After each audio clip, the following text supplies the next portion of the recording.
that's over, yeah, 12 and a quarter over the last 10 years. That's general teachers. In the last few years,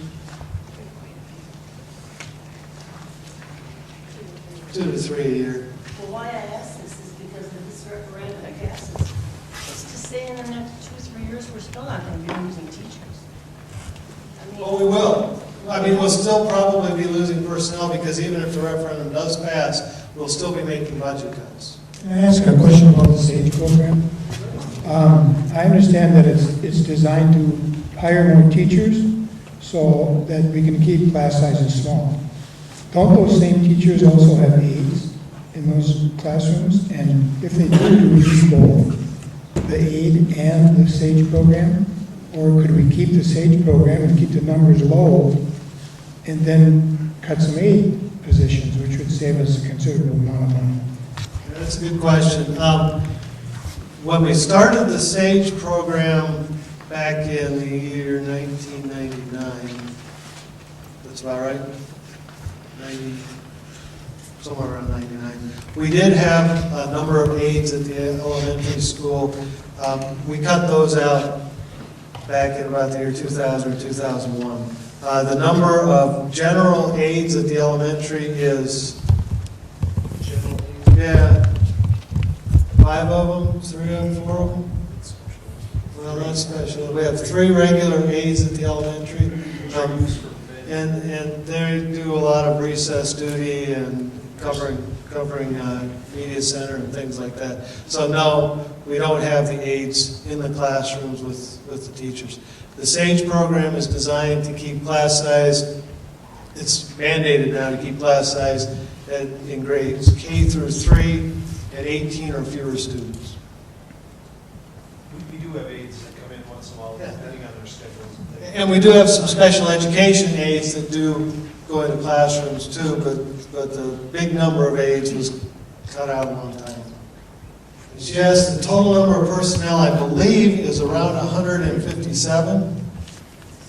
Of those, I think 90 and a half are regular education teachers, and that includes part-time teachers also, or excuse me, part-time personnel, because we do have a number of food service personnel, for example, that are part-time, but that's about how many employees we have. Does not include bus drivers because they aren't ours. How many of those are administrative? 7. We have high school principal, middle school principal, an elementary principal, an assistant principal, who's also our athletic director, a director of special ed, a superintendent, and a fiscal and facilities manager, commonly called a business manager. I have 2 other non-union professional employees. That's the school psychologist and the school nurse that are not under union contract.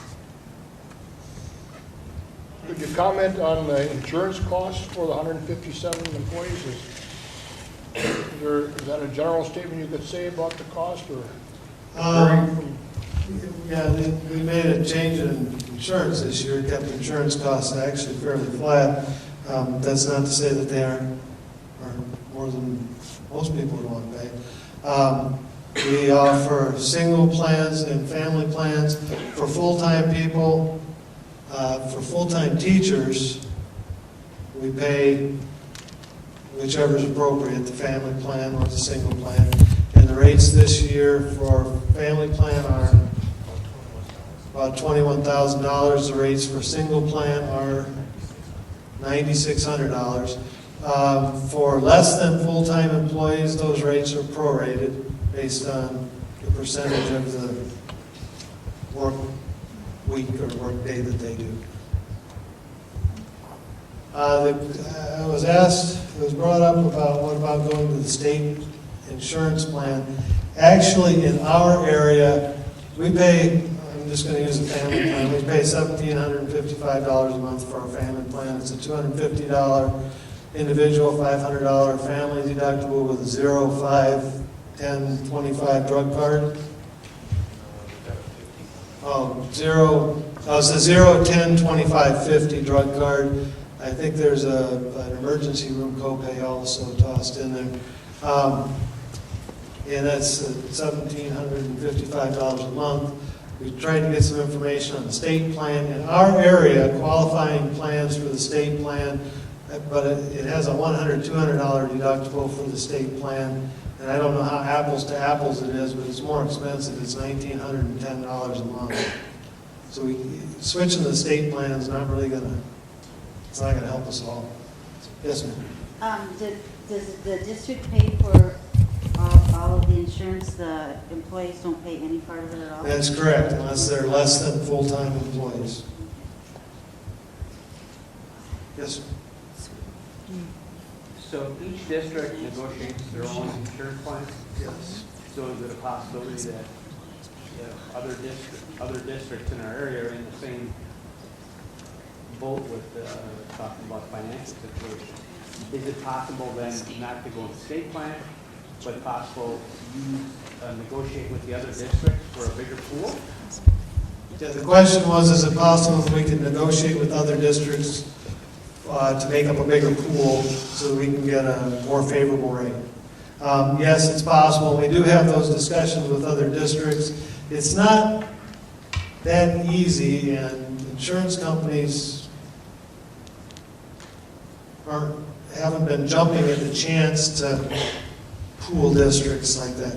Actually, we're with the WBA Trust Insurance Plan, and it is what's called a pooled plan. We're in an insurance pool with the whole state, and we have county factors that affect our rates. And so, our age factor or our experience factor affects our rates. But that is an option that we have discussed, and we've discussed that with other districts. It's getting everybody on the same insurance plan is offered too. Not out of the question.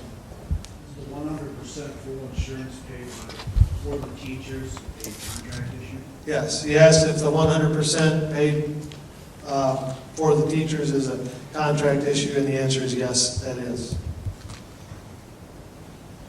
Yes, sir. Can you break down that savings of the SAVE program? I guess I'm unclear on why you're saving $350,000. You give it out $350,000. Where is that program? Well, it's broken down on the thing on the web page. If you take a look there, and I think it's probably on the handout, if you've got one of those that was there. It's one of the last questions on the 3 or 4 page thing. Number 10. Is it on there? Number 10. Number 10. We tried to break that down.